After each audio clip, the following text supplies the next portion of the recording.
Hello বন্ধুরা, এই যে আমি বস্তার ভিতরে ডাঁটা শাক গাছ লাগাইছিলাম। এই যে দেখেন,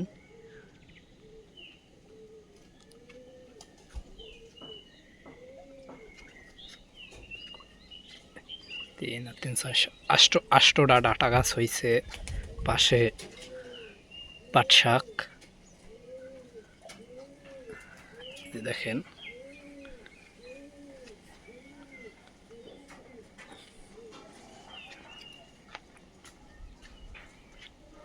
আর ৫-৬ দিন পরই খাওয়া যাইবে।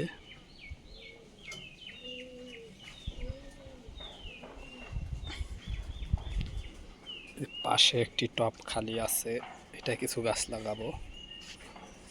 আর এই পাশে এই যে মরিচ গাছ, বাইডেল্লা মরিচ, এই যে দুইটা হয়েছে, ২-৩টা হয়েছে।